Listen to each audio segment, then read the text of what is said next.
No bats harmed recording in this video. Hi friends, welcome to KHR forms. అందరికీ నమస్కారం.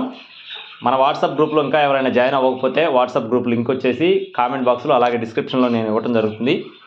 ఇంకా ఎవరైనా join అవ్వని వారు ఉంటే ఖచ్చితంగా జాయిన్ అవ్వండి ఫ్రెండ్స్. ఈరోజు టాపిక్ చూసుకున్నట్లయితే ఇక్కడ మీరు చూస్తున్న పెట్టలు మరియు పుంజు ఏవైతే ఉన్నాయో ఇవి వచ్చేసి భవిష్ అసిల్ ఫార్మ్స్ లక్ష్మణాన్న గారికి సంబంధించిన బ్రీడ్కి సంబంధించిన కోల్డ్గా బ్రదర్ మనతో చెప్తున్నారు. ఇందులో పెరువియన్ క్రాస్కు సంబంధించిన 3 పెట్టలు ఉన్నాయి. అలాగే మిగతా మొత్తం భీమవరం జాతికి సంబంధించిన పెట్టలండి. పుంజు వచ్చేసి తూర్పు మెట్టవాటం కలిగిన పుంజుగా బ్రదర్ మనతో చెప్తున్నారు. వీటికి వచ్చిన గుడ్లను అయితే మేము ముందుకు తీసుకొని రావడం జరిగింది. సుమారుగా 30 గుడ్లు అయితే అందుబాటులో ఉన్నాయని చెప్పి బ్రదర్ మనతో చెప్తున్నారు. అడ్రస్ చూసుకున్నట్లయితే తెలంగాణ స్టేట్ వనపర్తి అండి. వనపర్తి నుండి ఈ వీడియోని అయితే మేము ముందుకు తీసుకొని రావడం జరిగింది. కనీసం 10 గుడ్లైనా తీసుకోవాలని చెప్పి బ్రదర్ మనతో చెప్తున్నారు. పెట్టలు కానీ పుంజులు కానీ క్వాలిటీలు అయితే టాప్ క్వాలిటీకి సంబంధించినగా బ్రదర్ మనతో చెప్పడం జరిగింది. ట్రాన్స్పోర్టేషన్ అనేది మెయిన్ సిటీస్కి అవైలబుల్గా ఉంది. ఒక్కొక్క గుడ్డు ధర 200 రూపాయలుగా చెప్తున్నారు ఫ్రెండ్స్. మొత్తం 30 గుడ్లు అవైలబుల్గా ఉన్నాయి. కావాలి అనుకున్న వారు టైటిల్ అయితే బ్రదర్ నెంబర్ నేను ఇస్తాను. కాల్ చేసి పూర్తి వివరాలు అడిగి తెలుసుకోండి. మరిన్ని అప్డేట్స్ కోసం please subscribe my channel. Thank you friends. జై శ్రీరామ్.